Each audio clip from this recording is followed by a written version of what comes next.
भगवान शिव ने यहाँ खुद लिया है पर्वत का रूप।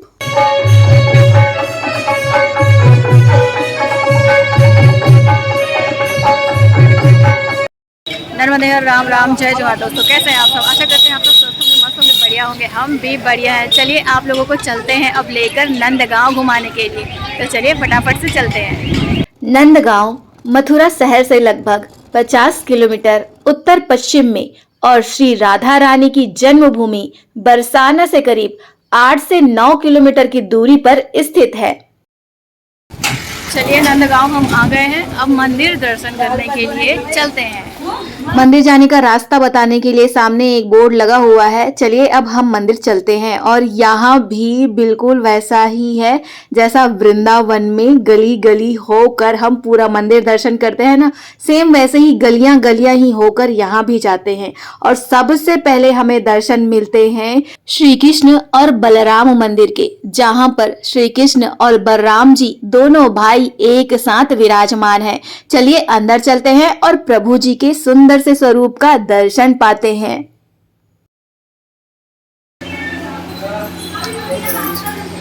बोलो नंद के लाला की जय हो। राधे लो, बंदे राधे राधे। हर जगह आप लोगों ने दर्शन किया बलराम जी का गोरा रंग। यहाँ दोनों का कृष्ण स्वरूप में दर्शन है। कारण है बलराम जी भगवान को चिढ़ाते थे, देख मेरी मैया गोरी, मेरे बाबा गोरे, मैं गोरा, तू काला कहाँ से आया। दोनों में झगड़ा होता था। मैया बोली बेटा आपस में झगड़ा नहीं करना, ना कोई गोरा और ना कोई काला, एक समान, तुम दोनों में कोई अंतर नहीं। एक जैसा रूप, एक जैसा स्वरूप और एक जैसा श्रृंगार दोनों को दिया। वृंदावन सो बन नहीं, नंदगाम सो गाम, बंसी बट सो बट नहीं, कृष्ण नाम सो नाम। संसार में हमारे कन्हैया जैसा कोई नाम नहीं है। चलिए अब नंद बाबा के महल की तरफ जाते हैं। और इस गांव की स्थापना भगवान श्री कृष्ण के पालक पिता नंद बाबा ने की थी। जब गोकुल में कंस के भेजे राक्षसों के अत्याचार बहुत बढ़ गए, तब नंद बाबा पूरे परिवार और ग्वालों के साथ गोकुल छोड़कर यहाँ आकर बस गए थे। भगवान श्री कृष्ण ने अपने जीवन के 7वें वर्ष से लेकर 11वें वर्ष तक का समय यही भाई बलराम, मित्रों और राधा रानी के साथ बिताया था। यह पूरा गांव नंदेश्वर पहाड़ी पर बसा हुआ है। पौराणिक मान्यताओं के अनुसार भगवान शिव ने श्री कृष्ण के बाल रूप के दर्शन और उनकी लीलाएं देखने के लिए स्वयं इस पर्वत का रूप धारण किया था। और सामने जिसके आप दर्शन कर रहे हैं, यही नंद बाबा का महल है जो नंदेश्वर पहाड़ी पर स्थित है। जी हाँ, हम नंदेश्वर पहाड़ी पर पहुंच चुके हैं और नंदेश्वर पहाड़ी पर पहुंचने के बाद हम पहुंच चुके हैं नंद बाबा जी के महल पर। चलिए अब अंदर चलते हैं।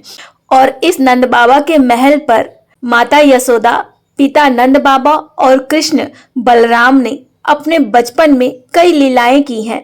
प्रतिदिन माता यशोदा बलराम और श्री कृष्ण का नए नए प्रकार से श्रृंगार करती थी। श्री कृष्ण और बलराम अपने मित्रों के साथ प्रतिदिन गाय चराने जाते थे। और इसी पहाड़ी पर ही नंद बाबा के महल के पास ही देखेंगे आप श्री रास बिहारी जी का प्राचीन मंदिर भी है, जिनके आप दर्शन कर लीजिएगा। बहुत अच्छे से दर्शन यहाँ पर मिलते हैं, सामने ही आप दर्शन कर लीजिए। उसके बाद यहाँ पर एक नंदीश्वर महादेव जी का भी खूबसूरत सा मंदिर है, उनके भी आप दर्शन जरूर करिएगा। अब चलिए हम मेन मंदिर नंद बाबा जी के मंदिर में दर्शन कर लेते हैं, प्रभु जी के और माता जी के। देखिए साक्षात सामने विराजमान है बहुत ही खूबसूरत स्वरूप में। इस मंदिर पे नंद बाबा के संग में बलराम जी, श्री कृष्ण जी और माता यशोदा जी चारों यहाँ पर विराजमान हैं। उम्मीद करते हैं आज का ब्लॉग आप सभी को अच्छा लगा होगा। हम आपसे फिर से मिलेंगे एक नए ब्लॉग के साथ। नर्मदे हर।